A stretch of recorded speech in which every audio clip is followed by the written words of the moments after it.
Most of the time when I introduce the prayers, well, really, every time I introduce the prayers, it's informed by something that has come up for me over the last week, doing my own mornings. And today, and so in a way, it's a little bit of sharing.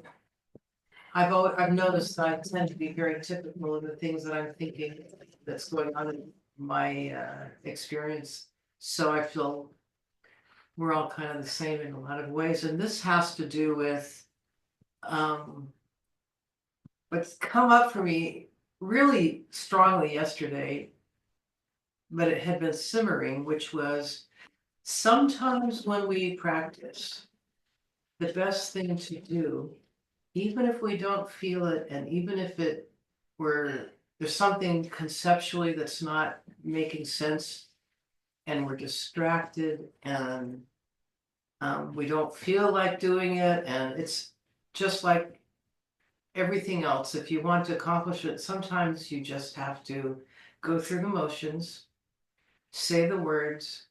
Don't worry about whether you feel it or not, or have enlightened moments during your session or not. Just keep going, because the consistency really matters. It's a lot like going to the gym. How I don't go to the gym, but I know just from other things similar that even the days that we don't want to do it, we know that if we don't do it, that consistency is super important. This morning when I went to go do my practice, and this is something we're advised to do from the very beginning, but I rarely do it, and I imagine I'm not uncommon. But this morning I thought, you know what, if I die sometime today, I would really like the last time I do my practice to be my best effort. There's this kind of weird, some might think that's morbid, but that is what we're advised to do. And it is in fact reality. And it is not a bad habit, because someday when you wake up and do that, it will in fact be your last day of life in this life. And so in order to maximize your investment, there's even another element of that I thought I'd share, because of the bodhicitta part of our prayers. When you see somebody, just imagine every day, just sort of set the motivation. This could be the last time I see Tracy today. And I want the last time I see Tracy, or the last time I see Don, from my side. Yeah. I want to feel like I had an experience with that person. Mm-hmm. And it's a little mental trick. And again, this is, something that from the beginning, when they talk about death and impermanence early on, and the ideas were meant to take on board, this is a key thing.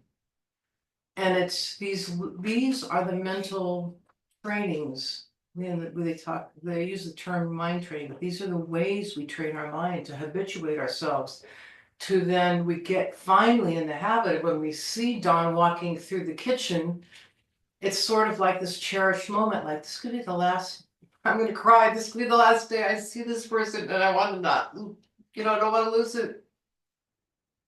So that's true. With that in mind, Yeah.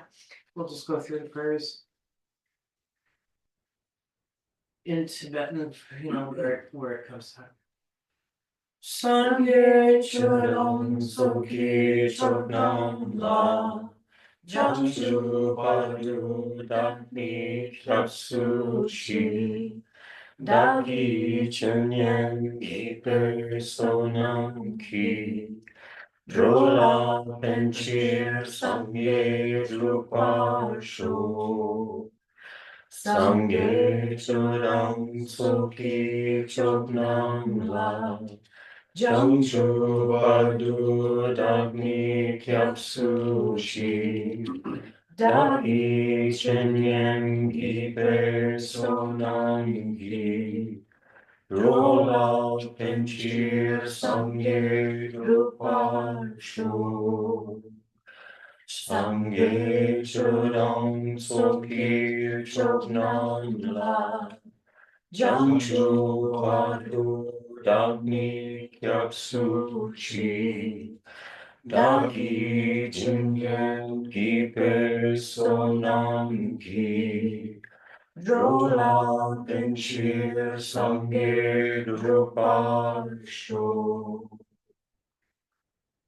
For measurables, may all Sentient beings have happiness and the causes of happiness. May all sentient beings be free from suffering and the causes of suffering. May all sentient beings be inseparable from the happiness that is free from suffering. May all sentient beings abide in equanimity, free from attachment for friends and hatred for enemies.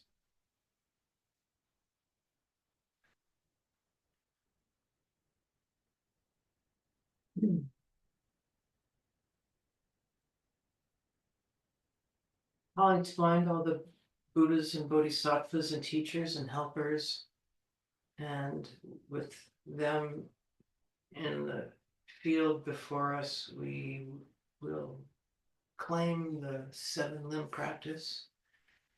Reverently, I prostrate with my body, speech, and mind, And present clouds as every type of offering, actual and mentally transformed. I declare all negative actions accumulated since beginningless time, and rejoice in the merits of all holy and ordinary beings. Please remain until samsara ends, and turn the wheel of Dharma for sentient beings. I dedicate the merit created by myself and others to great enlightenment. and imagine all those holy beings very happy to have you on board this great vehicle of enlightenment. And the mandala offering, imagining all the merits of yourself and others, all the truth and beauty and all the goodness that arise from your purified intention as your offering. Om Saji Purgi Chukshi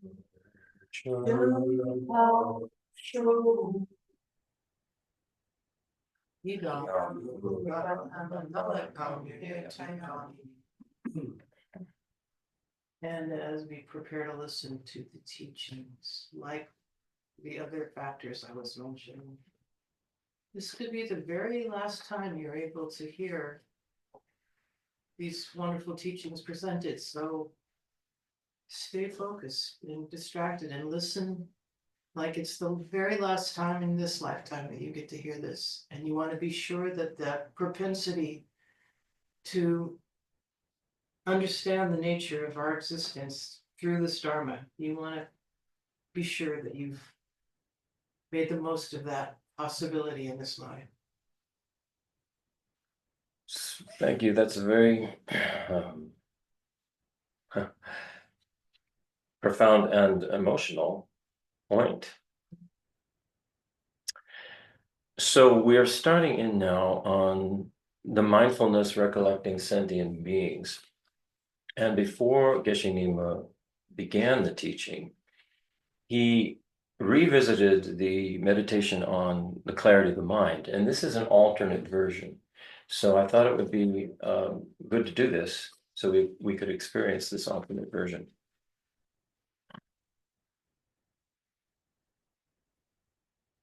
So assume the posture.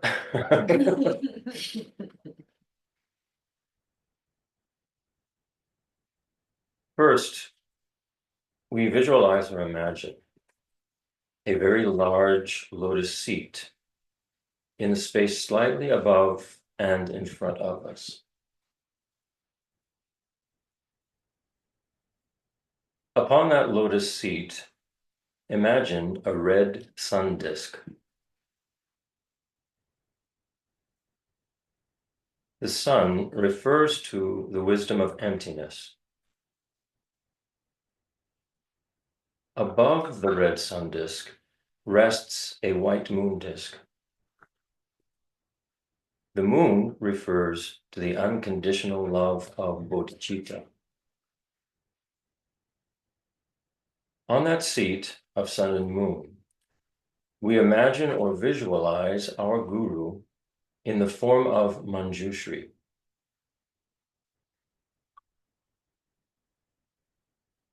In the space above our guru is Lama Tsongkhapa in the form of Manjushri.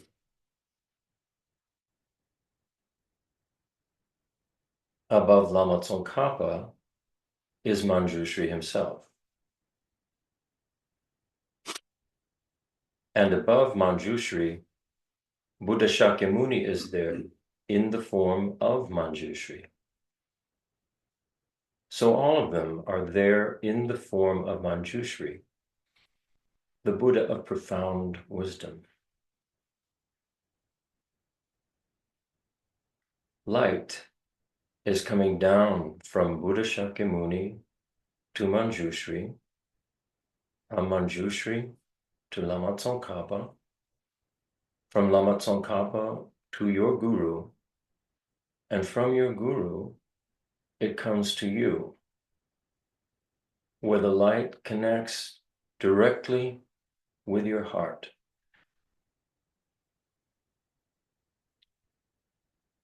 In this way, you are receiving all the blessings related to this teaching from Buddha Shakyamuni on down to your guru, and then into your heart.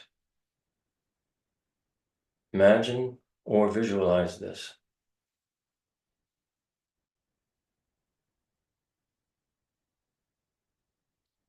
The light from your guru and the Buddhas continuously flows into your heart, connecting with you, as we now focus on the clarity of mind. The clarity of our mind is free of all misconception, misapprehension, distracted thought, and delusion. With this meditation, we never follow a past experience with our mind, or past misconceived thoughts or distraction. And we never invite into our mind an unrealistic thought of some future plan or project. If thoughts or ideas arise in your mind, we never judge them as good or bad, virtuous or non-virtuous, negative or positive. We are just aware of them, and we let them go.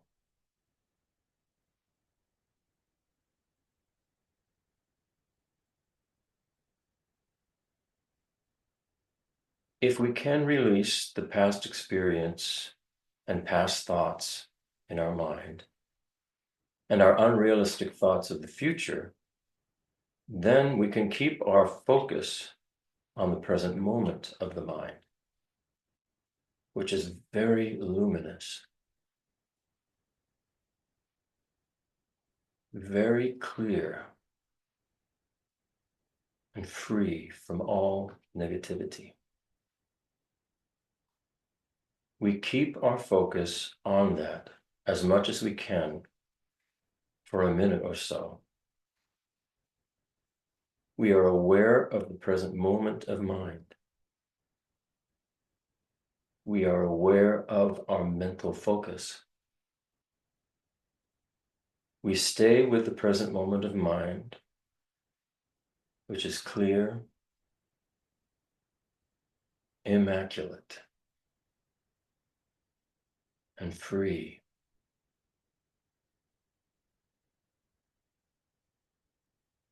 Our mental focus stays on the clarity of the mind. We experience that clarity of mind.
When we are holding our mind as the object of meditation, with our mental focus on the clarity of mind, sometimes a disturbing feeling arises from our heart.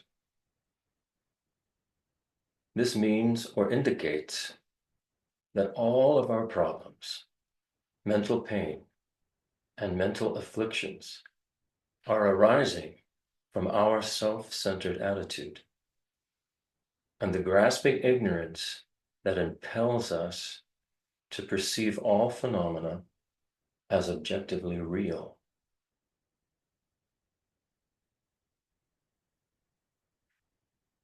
As long as we fall under the control of these thoughts, then there is no long-lasting peace and joy in our life.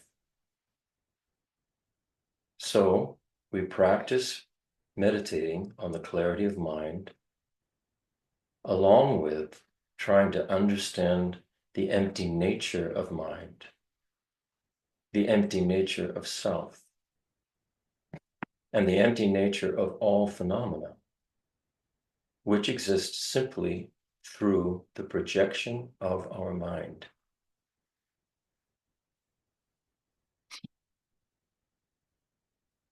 Phenomena never exist due to their own character or from their own side,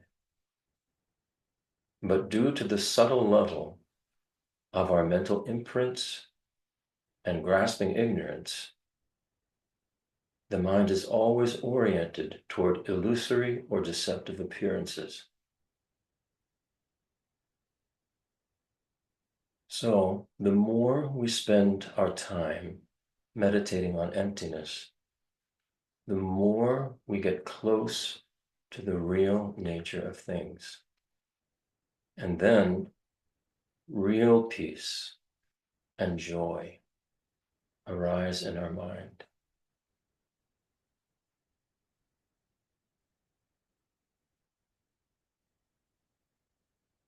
Geshe Nima said that this is very important.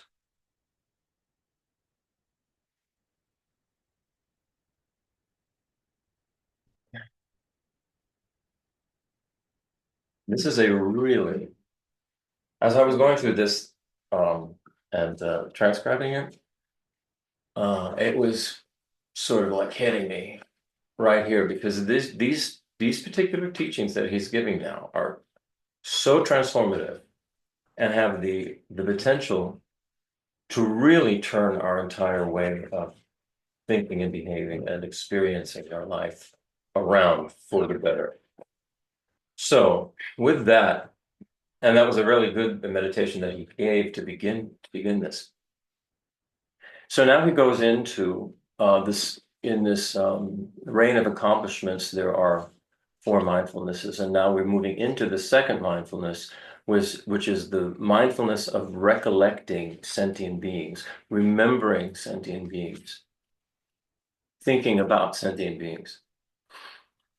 And so here's what Geshe Nima said. Master Shantideva said that all happiness and joy we experience in our life arises from cherishing others, and all the mental pain and dissatisfaction in our mind arises from cherishing oneself. Ordinary beings like us always think of themselves, so they don't make any real difference in their lives. They always wind up suffering. All the noble beings, ascended masters, and bodhisattvas always think of others. So they make a huge difference in their life and always feel contented, happy, and joyful. When we're talking about the mindfulness recollecting sentient being, we're talking about great compassion and the altruistic attitude of bodhicitta, or intention of bodhicitta, altruistic intention of bodhicitta.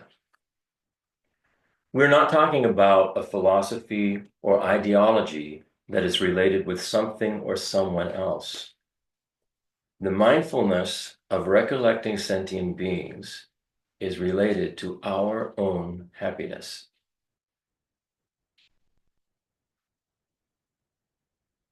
Buddhism has two main parts or aspects. One is philosophy, and the other is method.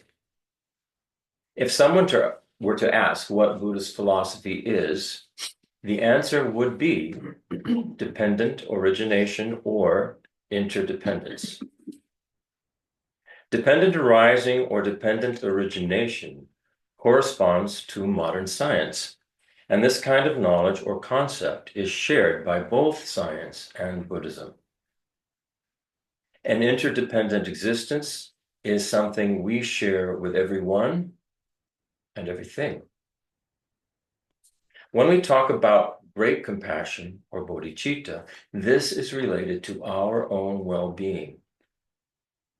The more we become other-centered, and the more we become a compassionate person, the more fearless we become in our heart, and the more we're full of joy and contentment. We can understand this directly through our own experience. The more we are a self-centered or selfish person, the more fear we have in our heart. We're afraid we might lose this or that thing which we feel belongs to us. My friend, my property, my relative, my career, my reputation, and so on. But if we're someone who is genuine, transparent, an open person, altruistic, compassionate, and holistic, then instead of feeling fear in our heart, we can always be a transparent, open person. We'll have more friends in our life. Wherever we go, we'll encounter lots of good people who share and speak words from their heart, not from their brain. As Geshe Nima mentioned earlier, we are social beings. We are naturally inclined to connect with others. Our life, our survival, depends on interacting with others. If we were truly alone, all by ourselves, truly, we couldn't even live for one day. When we're completely alone, we feel lonely. And when we're surrounded by others, sometimes instead of extending love and compassion, we'll often be arrogant or jealous or very sensitive emotionally, not an understandable person. And I think we all know this from our own experience. And sometimes we're in a crowd, and if somebody says something that seems to be offending us, we get completely bent out of shape. Our default is me, me, me, me, me. So this is something we have to really practice, and there are practices that he gives us to transform that, because that's what is actually going to make us happy. But when we do this, when we're arrogant, jealous, and very egocentric and sensitive, this creates more problems for us in our life. The seed of our happiness lies inside. If we can change our perspective, if we can change our intention or our motivation, if we can change our behavior, then no external negative force can overcome or overwhelm us. Instead, we can overcome all external forces. So whether we're happy or not happy, whether we can live happily or not, depends on how we train our mind externally and internally. And remember, he talked about this in previous session, where we seem to always focus on the external and how the external is affecting us. And what we really need to be focusing is internal. And in the internal is the self-grasping, self-cherishing ego that we need to, first of all, expose to ourselves and see it for the problem that it is, and then do the practices and the meditations that are going to turn that around. And as Kavita said, be consistent with that. We have to be consistent on a daily basis, from the time we get up to the time we go to bed. And it's just going to take practice. Whatever situations or problems occur, if we always blame some external thing, then there will be no room for us to feel happy. Our problems, our mental pain, and our satisfaction are all related to our own way of thinking. If we can change our way of thinking, then we can change everything.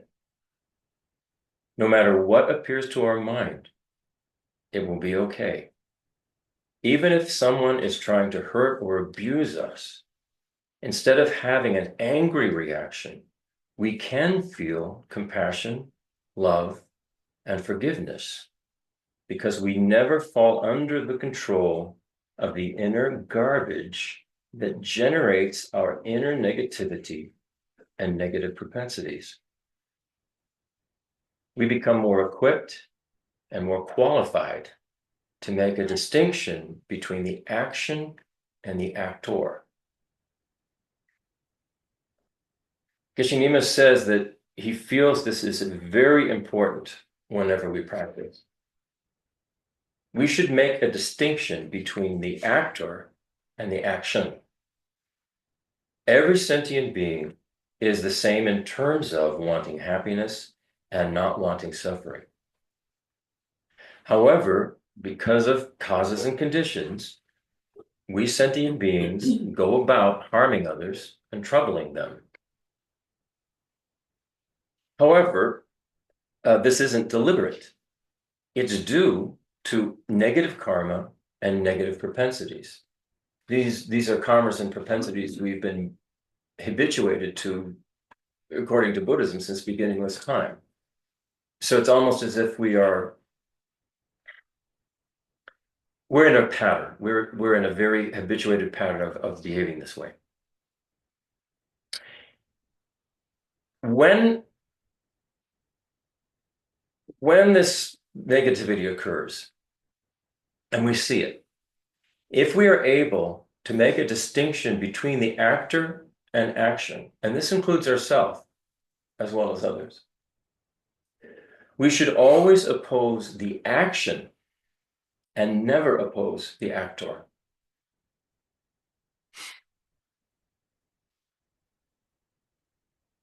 And I think we can all see what the normal way we respond is we blame the person, the actor. The actor should always be the object of our great compassion and love.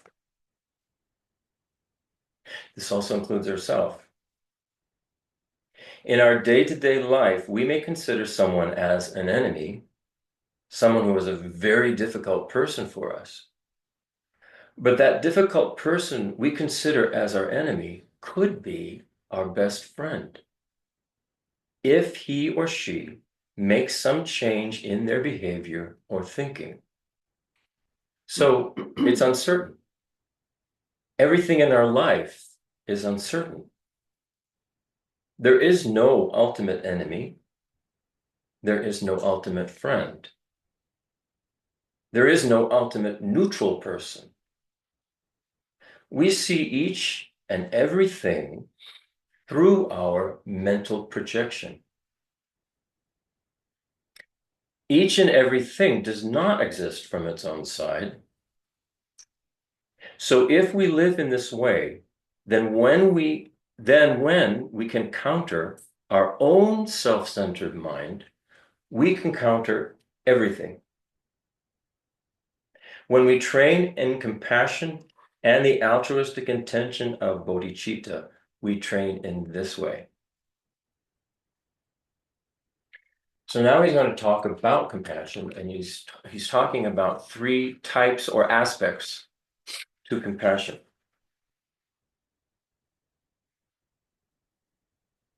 The first is self-compassion.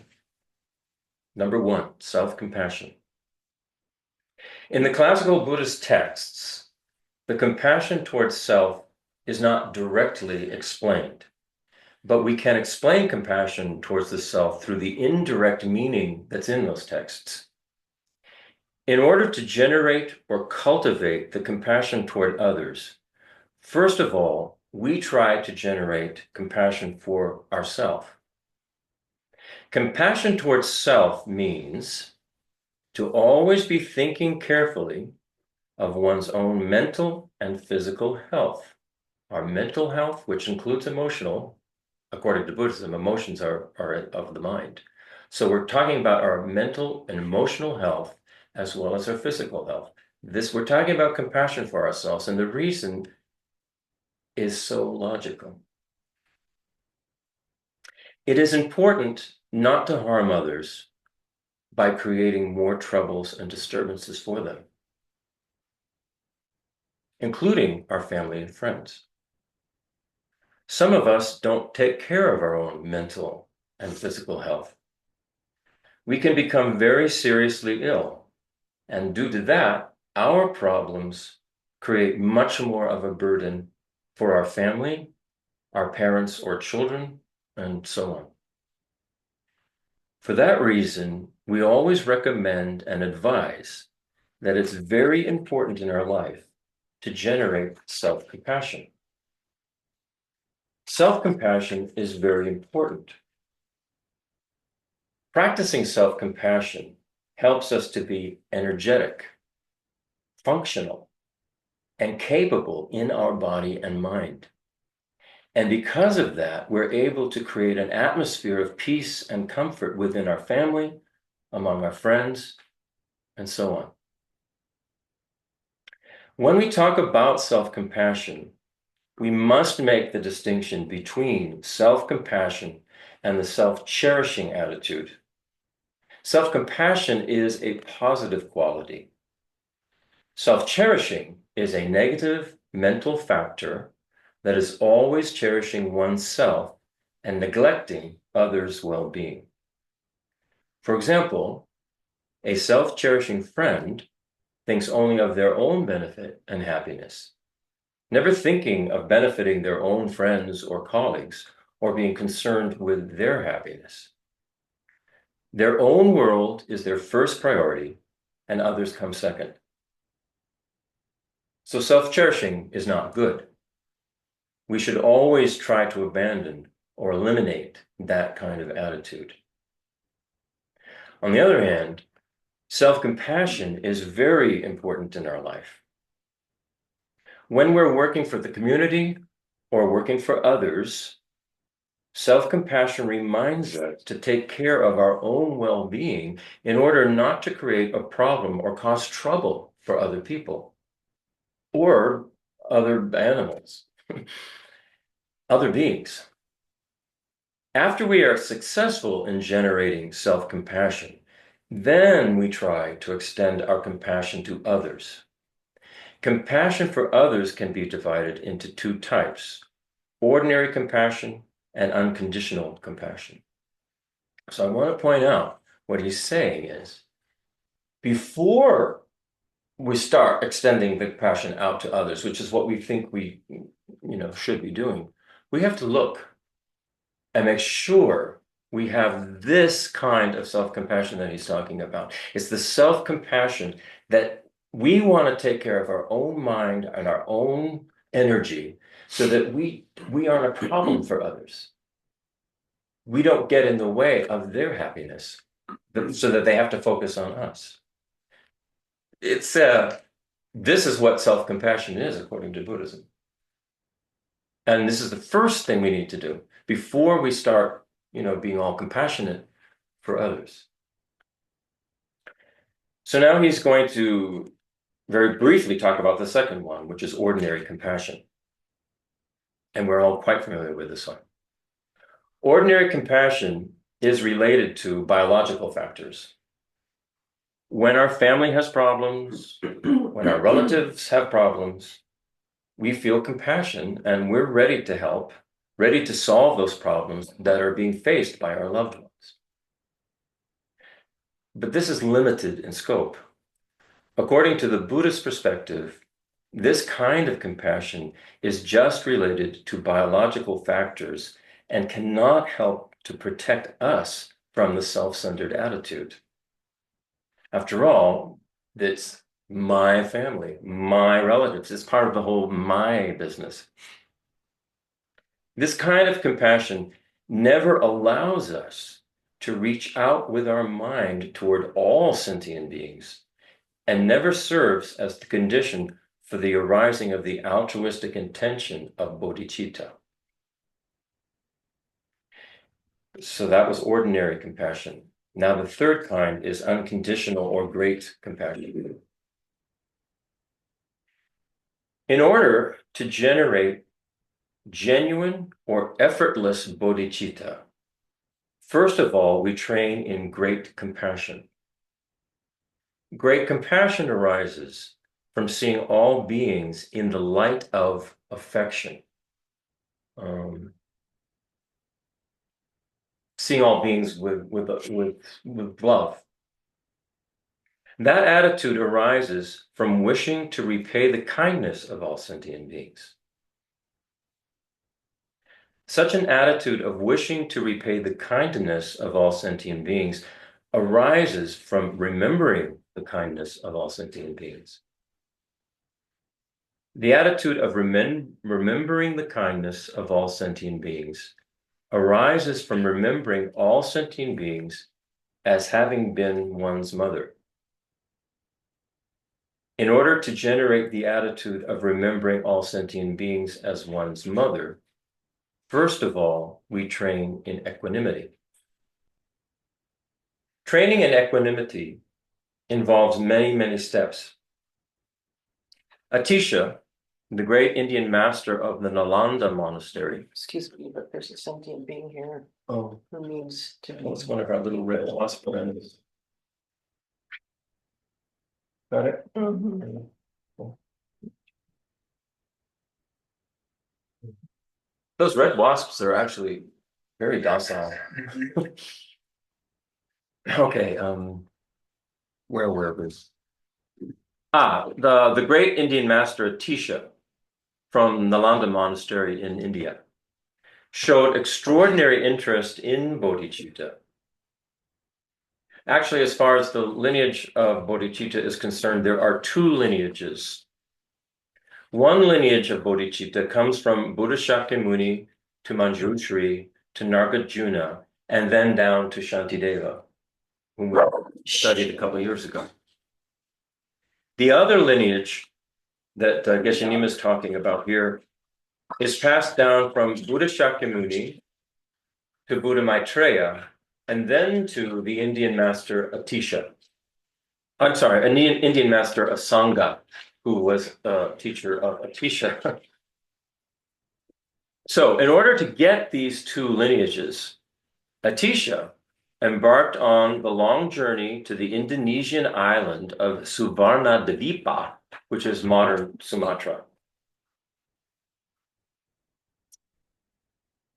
in order for him to meet Lama Serlingpa, his root guru.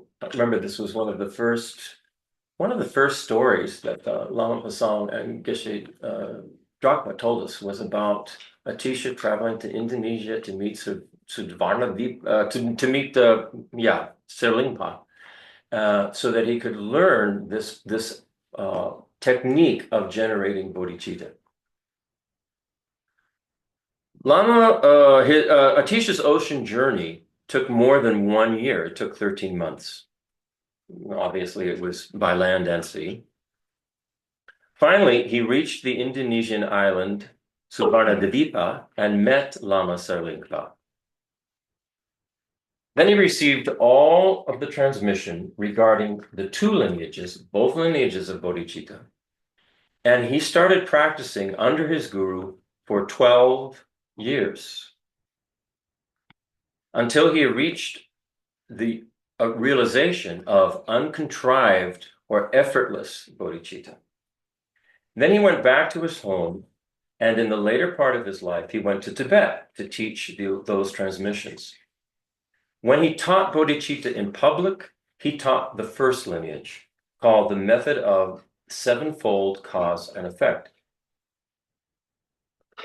As Geshe Nima mentioned, to achieve bodhicitta, we try to train in special resolve or altruism.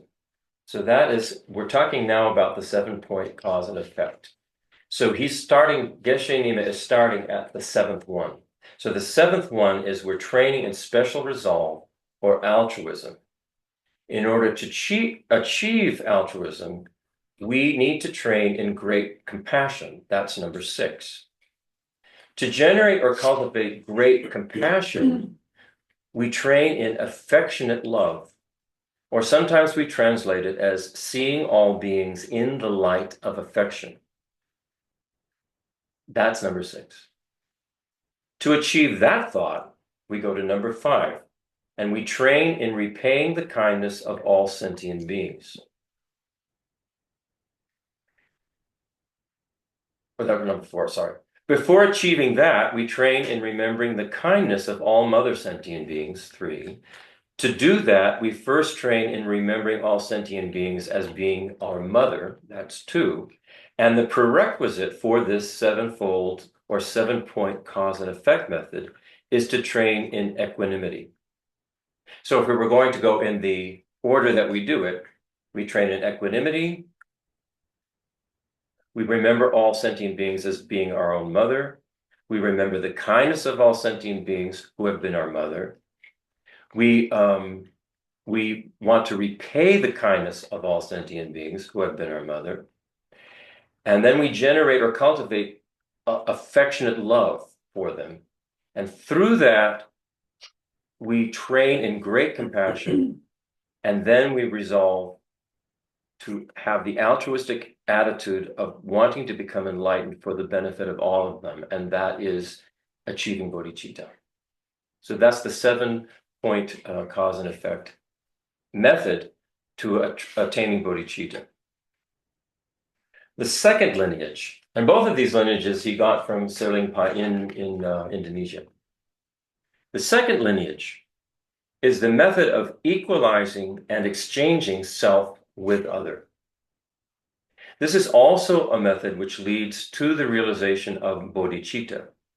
When Atisha taught this method in Tibet, he taught it only to a select qualified group of students secretly. So this is a very precious teaching and something unique. When we practice this instruction in order to get bodhicitta, first, we equalize ourselves with others. His Holiness the Dalai Lama always remarks in public that we are all the same. All 7 or 8 billion human beings are the same. The oneness of human beings he always recommends us or advises us to train in this kind of concept, the oneness of human beings. This kind of concept arises from His Holiness's own real experience of bodhicitta, which arises from the instructions of equalizing and exchanging self with other. So Geshe Nima is saying this is exactly what His Holiness the Dalai Lama has done. I want to insert that Dickie was telling me recently that, and she's heard the Dalai Lama many times and hears him teaching in Tibetan. She said he often says that even today, up to today, he does this practice every single day, because if he doesn't refresh this practice every single day, it can slide. So right. For us, and this was very meaningful to me because of my sort of attitude about this particular practice. It's not an occasional fun thing to do. It's the essential. However, His Holiness does it every day. I know. However, in terms of talking about how it's going to make us feel, what they're saying here is this is going to give us happiness. Mm-hmm. This is going to give us joy. It will be fun eventually. What we have done consistently, apparently, since beginning of this time is have this self-centeredness. Right. I mean, we don't miss a day of that. We don't miss a minute of that. We are always on top of that one. So we realize if we can see, what we have to do is flip it. We have to switch it. And that's what exchanging self and other is about. But we absolutely know what it's like to be very consistent with something. We do it all the time. So His Holiness's experience, real experience of bodhicitta, arises from the instructions of equalizing and exchanging self with other. So again, when we're talking about equalizing and exchanging self with other, we first train in equalizing self with other. Exchange comes later. The first thing we do is we equalize ourselves with others. This kind of instruction is taught to disciples who have, how he says is, who have more intelligence. The final object of the two lineages is the same, though, to achieve bodhicitta, but the way they lead to bodhicitta is different. The sevenfold cause and effect lineage is related more to logic and is also more secular in its approach. With the equalizing and exchanging self with other lineage, when we think about equalizing self and other, what we are trying to equalize is our own mind.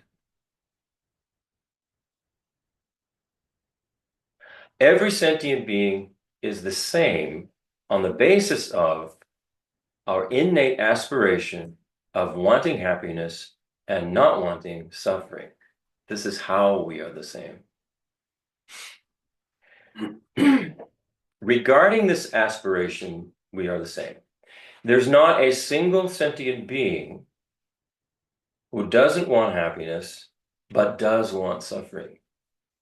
And I mean, all we have to do is look, and we can, with even the tiniest insect, we can see that the same thing is there. I don't know what they call happiness, but they sure don't want to be killed. They sure don't want to suffer. They sure will run away or try to move away when they are threatened. They will also save the eggs. They will save things that they care for or they have a value. Just like we would, if our family or things were threatened, we would want exactly. So yeah. Right. So this comes down to an issue that both Kavita and I are having now about fire ants. And normally, all of us, we're going, oh, come on. Get the Amdro, get rid of the fire ants. But if the fire ants are actually not harming anything, what's the problem? If they're not like where your child is playing, and they're, why do we feel like we have to kill? So this is something that we are seriously dealing with now, because we're practicing every day. We're practicing the, these virtuous actions and, avoiding the non-virtuous actions. And how can we, in truth or in honesty or in being genuine practitioners, just go, all right, get the Amdro, kill these beings. They don't matter. Killing your past mothers. Your future mothers. So I'm just throwing that out there because this comes up, and it's important for us to all think about this as we progress. And we'll all have our own ways of dealing with it. And I'm not, nobody's judging here, but it all comes down to our state of mind. And how do we have a happy, free state of mind?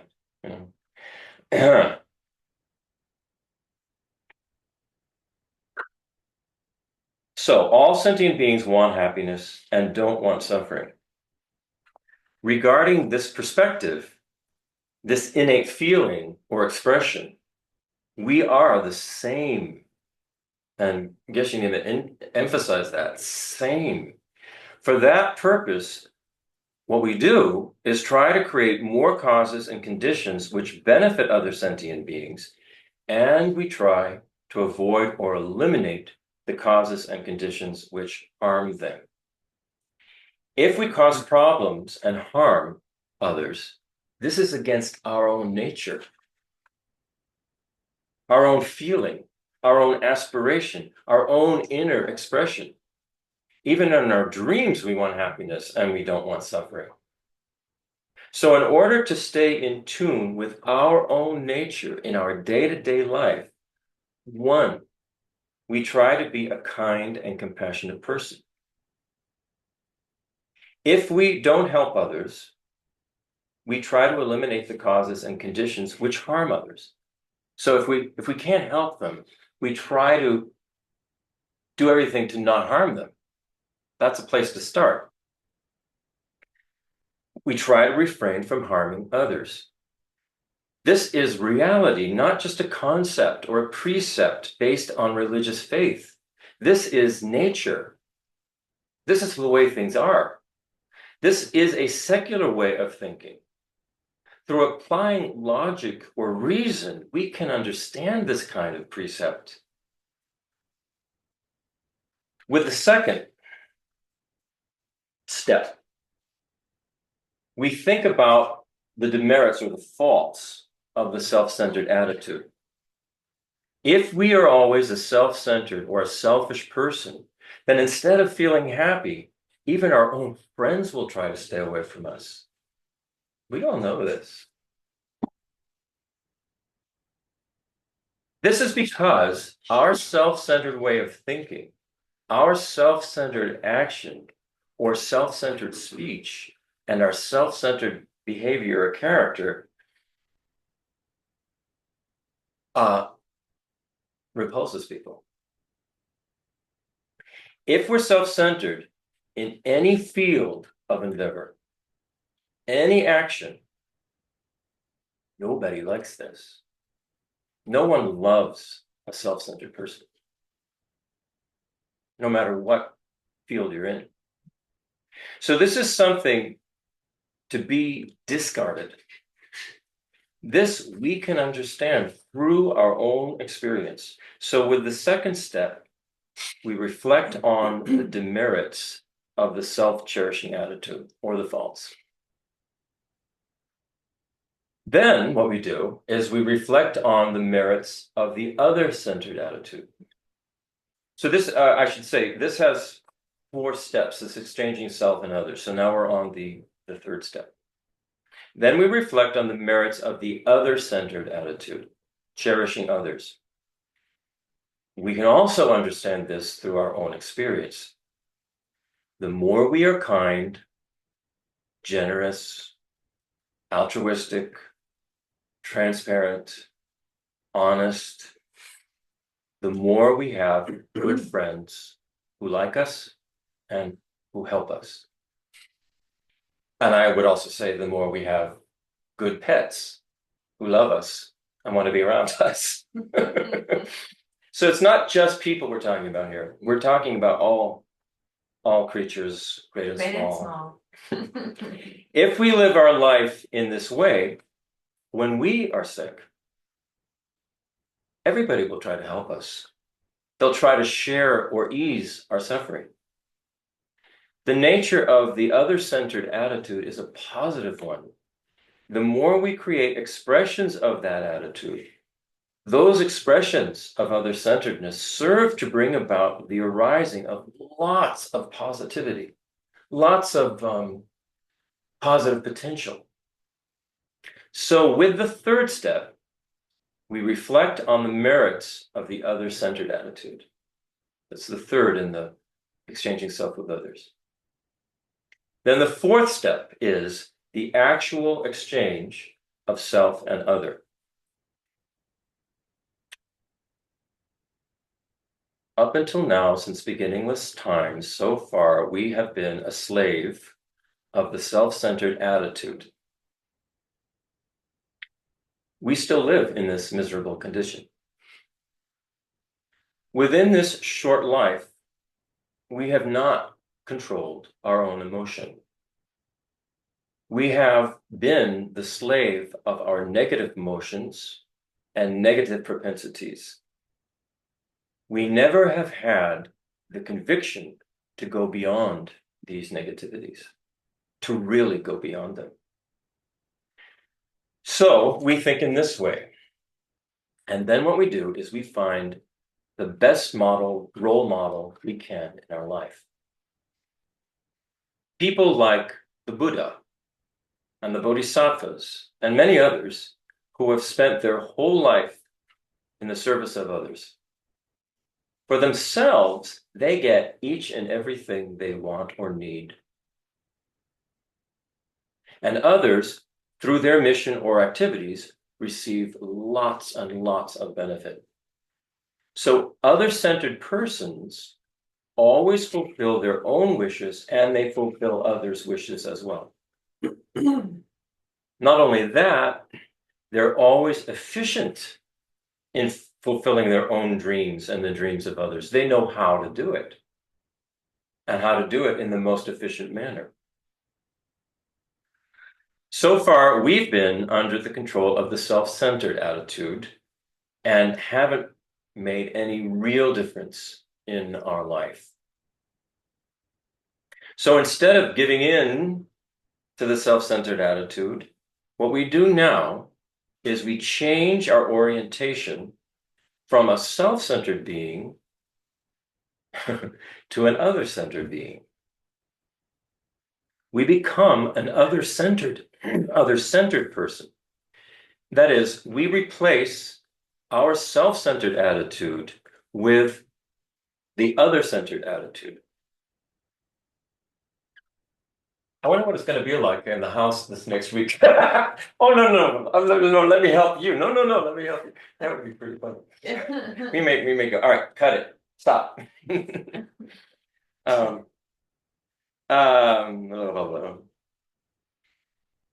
Training in the actual exchange of self and other does not mean I become you and you become me. It doesn't mean that. It means we reorient our way of thinking. So far, we've considered that my benefit and myself is more important than others. From now on, instead of thinking in that way, we reorient our mental focus. We consider others more important than me. Out of the 7 or 8 billion human beings on the planet, I am a single person. If we compare the well-being of 7 or 8 billion human beings to the well-being of me, others will be more important than me. If we go further and we compare the well-being of who knows how many billions of just sentient beings that are on this planet compared to me, it's quite obvious that I'm not the most important thing. So this is how we train. This is how we train our mind. We train developing this attitude. Then, in order to reinforce our great compassion, we train in taking the suffering of all mother sentient beings upon ourselves with great compassion. The way to receive that suffering, Geshe Nima said, the way to receive that suffering, many of you, I think, understand. He's saying, many of you have already heard this teaching before, so you're understanding what he's about to say. However, we should not make that assumption with us. We take the suffering of all sentient beings in the form of like black smoke, and imagine or visualize that black smoke entering into your heart. Your self-centered attitude or your grasping ignorance is in your heart. This is where me has its center. The incoming smoke suppresses your self-centered attitude and grasping ignorance. And he said, just like after a very severe storm and the sunshine comes and it will make like the flowers and things kind of wilted. He was trying to get that word wilted across. Oh. And he said, our self-centered attitude and grasping ignorance is very strong and it's very fresh. And what we need to do is wilt it. So he says the incoming smoke enters into our heart and suppresses or wilts our self-centered attitude of and grasping ignorance. So we think that way again and again.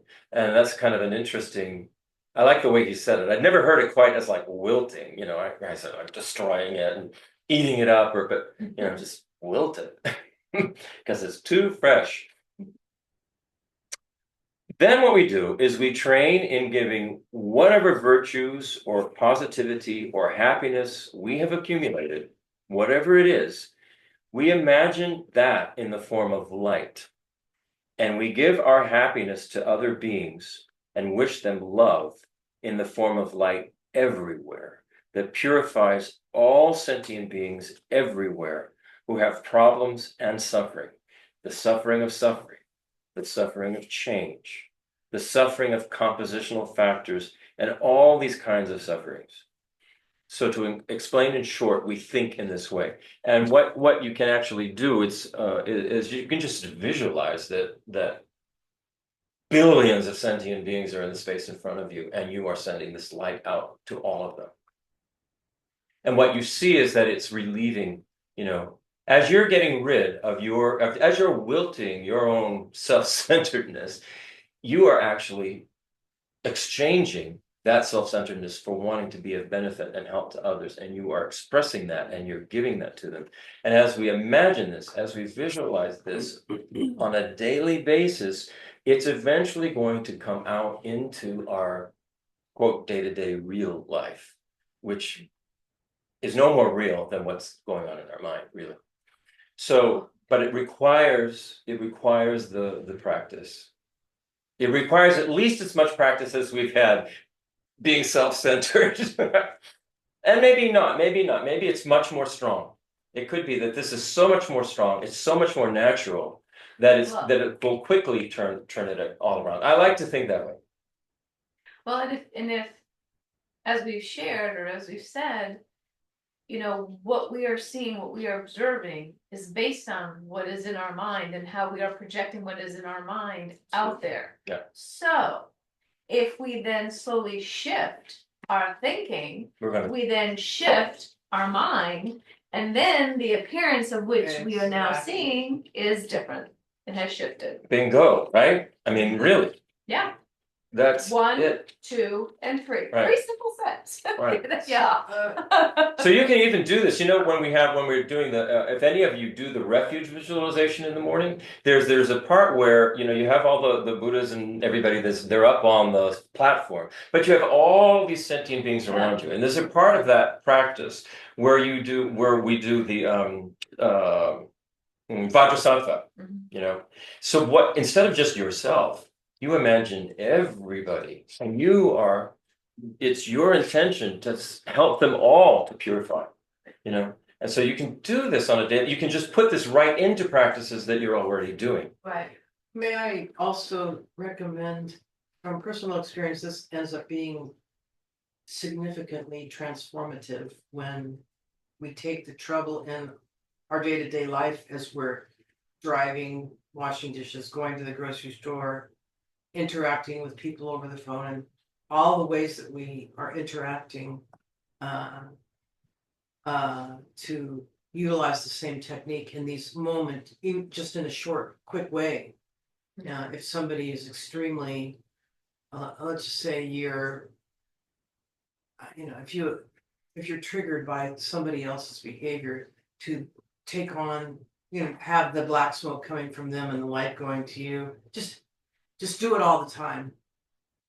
Don't feel that your time sitting on your Oh, I see what you're saying. cushion is when to do this. Think all the time, moment by moment, this is the way to be. What you just mentioned, he didn't actually put it this way, but we should mention that. What you just said, imagine the black smoke coming from them and coming into you. So Geshe Nima did not present it this particular way. He was just saying, have this black smoke wilt your self-grasping. But the other teachers have presented it in a way where you imagine, the billions of sentient beings out there, and they have all of this suffering that's going on. Because they're like us, they've been doing the same thing. So you're taking on all of their suffering in the form of black smoke that comes out of them. I think it's out of their nostrils, something like that. Yeah, And then you breathe it in. You take it in, and that wilts your self-grasping. Geshe Nima made it a little more simple. Yeah. Same effect, because the point is we're giving all of our good qualities to others to try and help them. That's the point. We're trying to change our mind. Right. You can do that with the person that's honking their horn at you. Absolutely. Right. Absolutely. Best time. That's a in the moment kind of practice. Right. Exactly. And recognize, you understand they're frustrated. Yeah. We all know.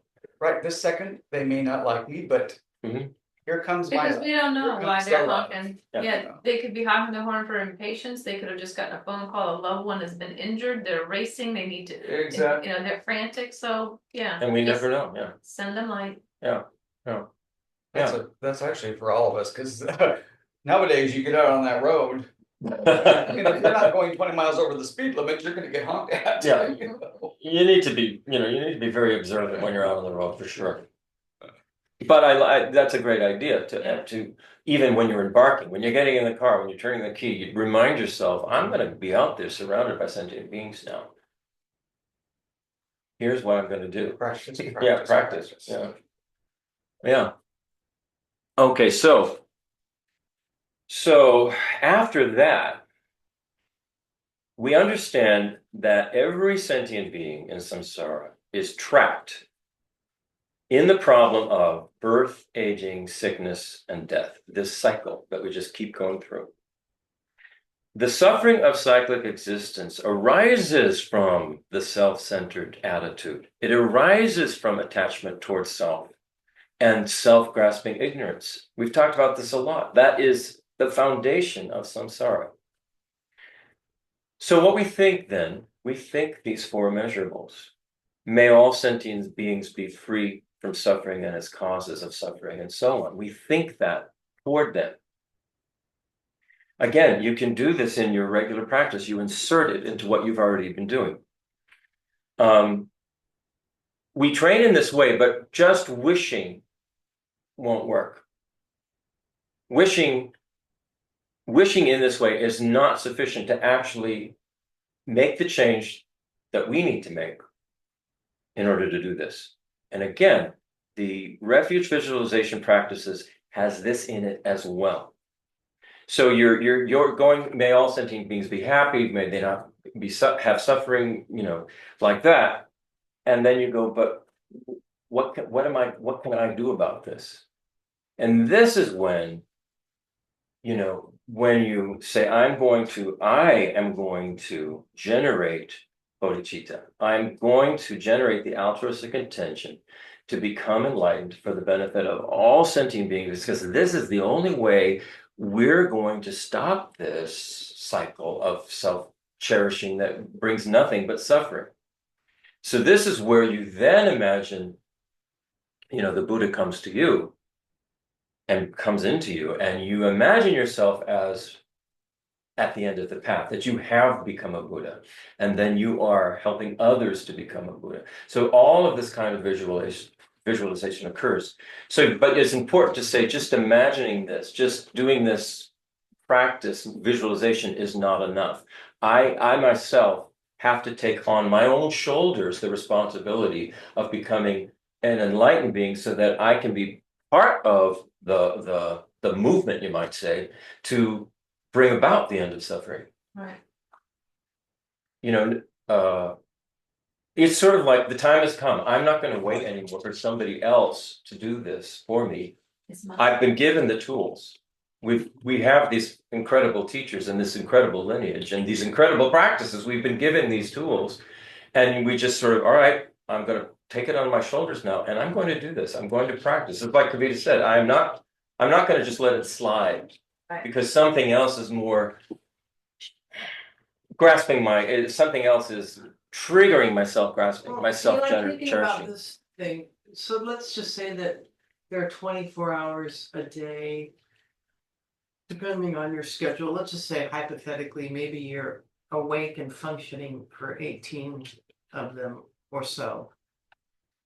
And wouldn't it be, just think about when you're training yourself for anything, learning a language, or just if you're trying to train yourself to do something different than what you've done since beginningless time, in that 24-hour period, it will take a lot more than a half an hour of meditation in the morning to make that transformation. So this is why I think, we as practitioners, there's 15 or so of us thinking about this together right now. And I think we all can see, it's like, oh yeah, if I can't, I have to do it. And if I do this in the office, if I do this at family gatherings, if I take on this attitude driving my car, or listening to the news, maybe I'll stop listening to the news, which is not actually news, as we've all come to understand. Just if we have to reverse something, if we're committed to reversing something that has been so habitual since beginningless time, it's going to take our entire. Well, in other words, Yeah. dedication prayers don't mean it's the end of your practice for the day. Exactly. Right. You continue, and the proof in the pudding is anybody that comes across your path, how you respond to them is your Don, that's a practice. powerful thought. It's Right. just save your dedication prayer till when you're falling asleep. Yeah, exactly. Do not close out your practice And until I you do say that Right. sometimes while I'm falling asleep. Oh yeah, I mean, it's great to say prayers as you're falling asleep. I do. But that's it. I mean, that's it. We bring it into everything we do throughout the day, not just at a particular time, a morning meditation or an evening meditation. It just won't happen. The transformation won't happen. And I'm going to go back to my opening comment about, even if you don't feel like doing it, just at least fake it in that moment. Yeah, fake. One thing we could do, one thing that just occurred to me is, because we have this self-cherishing thought that comes up constantly. It's just constantly. It's just, what's in it for me now? What do I want or need now? What am I going to do for me now? Every time that thought comes up, which is so habitual and we know it so well that we probably aren't even aware of it all the time. What we want to do is be aware of it. Like in the opening meditation, we're watching all of the thoughts that come and just be aware of them. So when we're aware of these thoughts coming up, then we go, all right, I'm going to turn that around. So we can just constantly throughout the day. Otherwise, it's the only way we're going to make this habit of other-centeredness as strong as the habit we have of self-centeredness. Right. It's the only way. It has to be something that we turn around every moment of the day, which sounds like a huge task, but I think with practice, we can We can train ourselves. So every time a self-cherishing thought comes up, a little bell rings out in your head and you go, turn that around.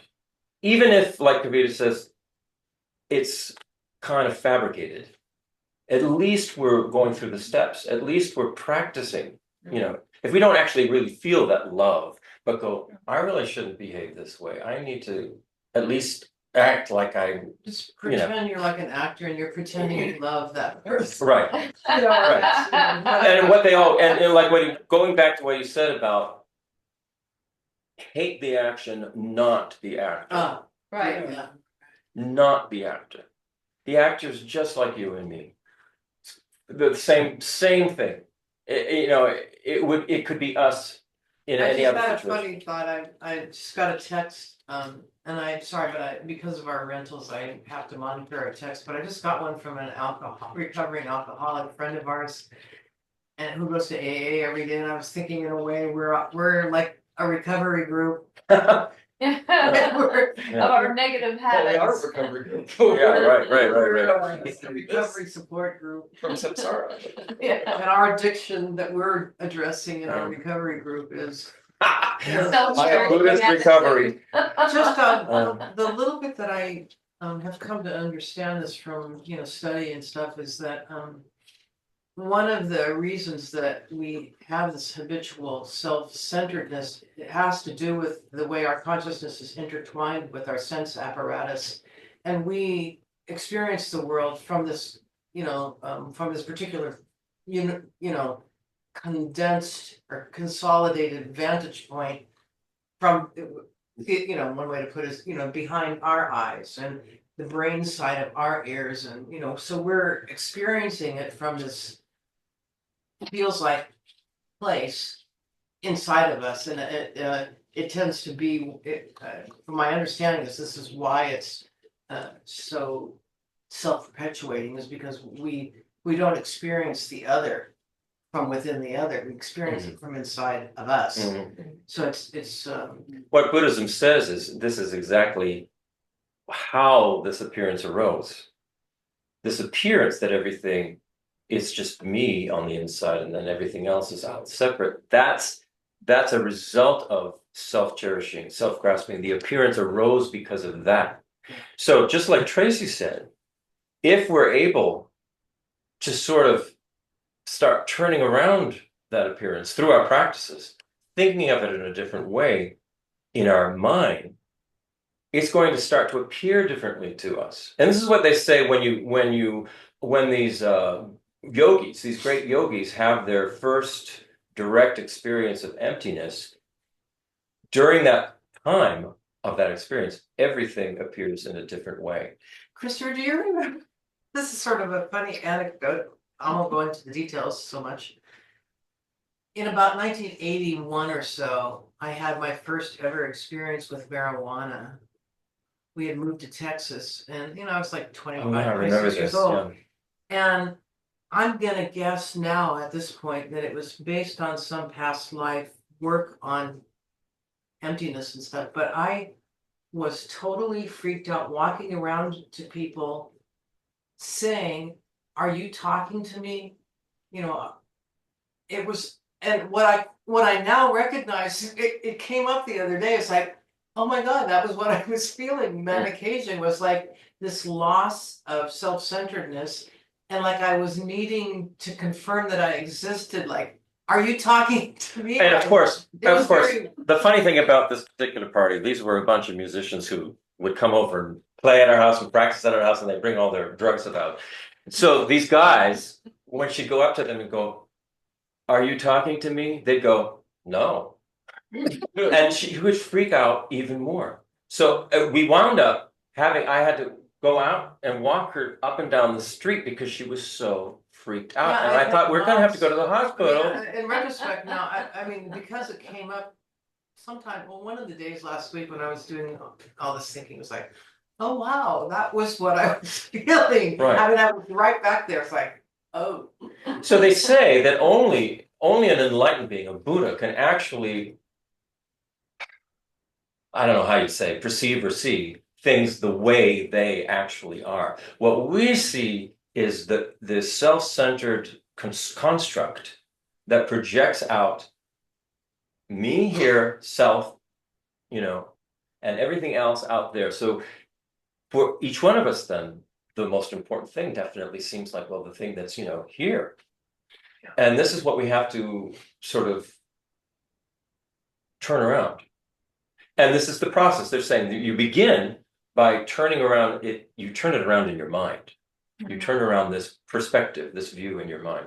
Not going crazy, but in a very actually logical one. Yeah, it's a logical. I would like to say, Oh, go ahead, Josefina. I remember when I first started practicing meditation, I was still pretty attached to the concept of God. And the one thing that was explained to me that helped me understand what we were doing is we are wells. And the deeper you go is when you connect to the big well, which is all of us, the oneness. And so when you say the 7 billion people are more important than me, it's not that. It's just that I need to remember that I am them and they are me.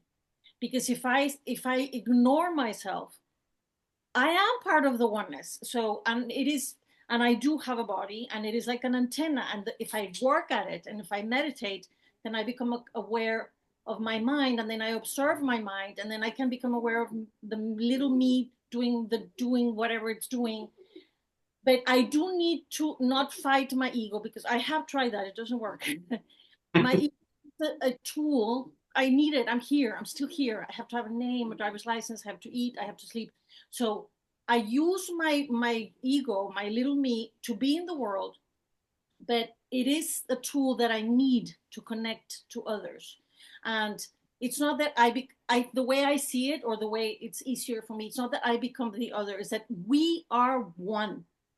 Because if I start doing I become the other, and then I don't take myself into consideration, then it's very confusing, because I am still at the center of all my experiences. And if I try to pretend that I'm not, it feels super fake. So anyways, I just want to say that. Yeah, it could get a little schizophrenic, right? I mean, yeah. So, and as Geshe Nima was saying, and His Holiness is always saying, we are the same.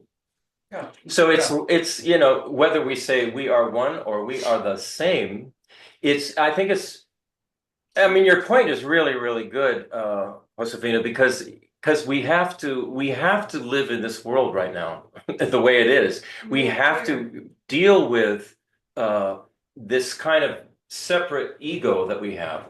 But I think we can use the ego, like you said, we can use that as a tool to connect. Rather than just, I get whatever I want from me. Yeah. We begin to, see us as being the same. Not you are me and I am you, but we are the same together, together. Mhm. Yeah. What I wanted to just add from Josefina and also from Kavita is that for us to get it all at once, we can't handle it, like your experience. And there's a reason. And so our practices, we get glimpses of it. And the more we practice, the more we get glimpses. Many of us, I mean, probably all of us have had experiences maybe in meditation or these practices, or maybe looking at a sunset and feeling one, whatever it is, but we get little glimpses. And the more we're aware of it, the more our wiring kind of it's easier to integrate. It's like digesting. It's like having to digest something that's really foreign. So the practices are so important, but to get it all at once, we shouldn't expect to get it all at once, because we can't handle it. And the other thing is, in yoga, they always say it's your practice is on the mat in a class, but your true yoga is off the mat. And in meditation, it's where you're on the cushion, but the real practice is off the cushion.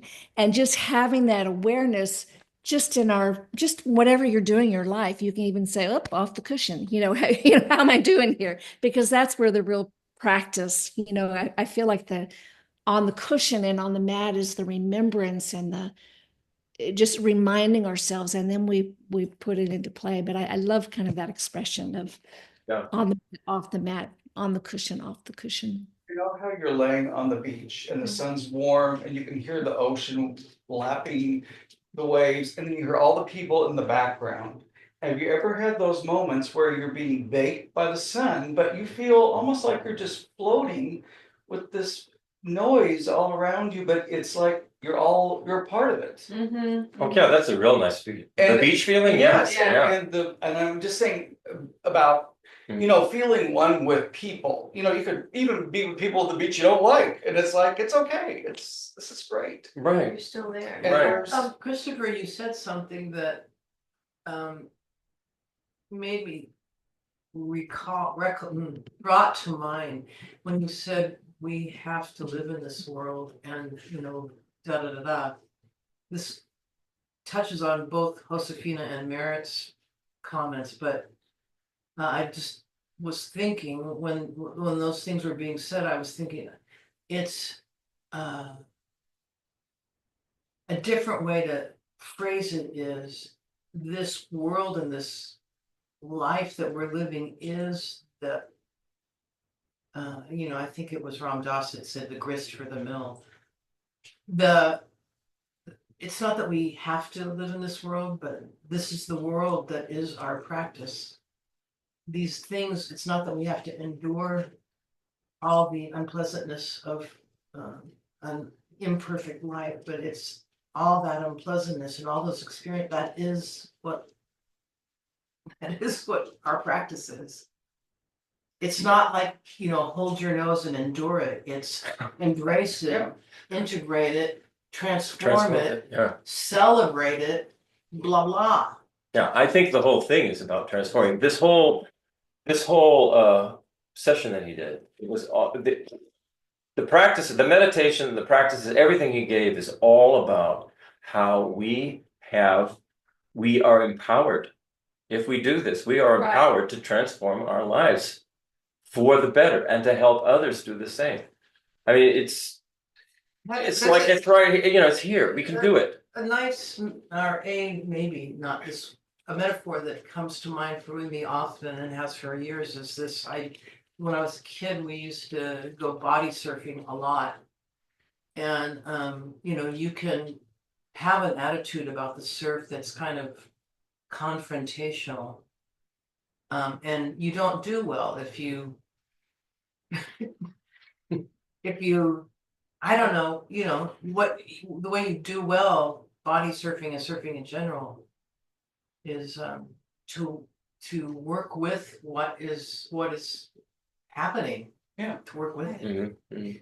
Yeah. Going with it, not swimming against Yeah, it. or you know, and if it's more than you can handle, you just dive under the wave and wait for one that's more your You know, that's a size. really interesting point because the self-centered attitude is this attitude of I'm gonna fight against it.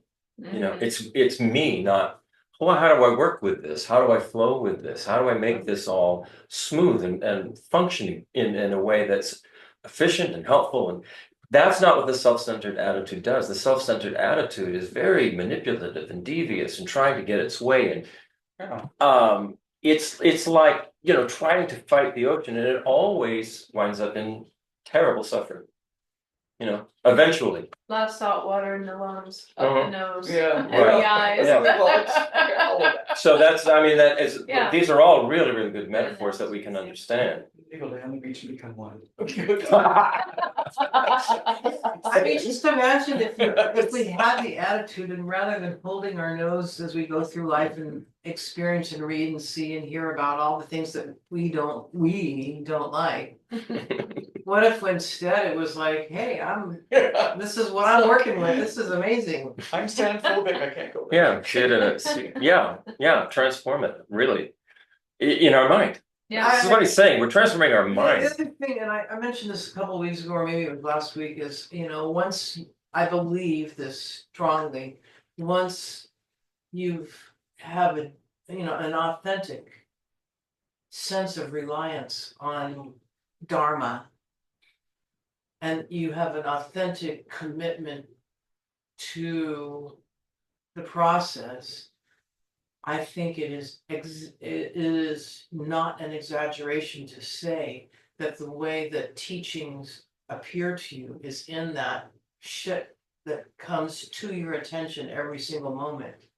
In other words, Vajradhara, the appearance of Vajradhara is through what's happening in your experience. Right. I mean, it just In every single way. Yeah. I mean, I really feel that that is actually a fact. Right. That's a really good point. I think the way I would just repeat what you said is that the shit that we see in our appearance in our world is actually what we should be working with, what we should be in our mind transforming the way we view it, instead of bad, I hate, they're bad. We have to transform it in our mind. That's the job. So it's our appearance. It is our karmic appearance. Right. And no matter how much we try to blame the appearance on the appearance, it's our karmic appearance. And where it changes is in our own mind and our heart. Yeah. So it's time for closing prayers, yeah.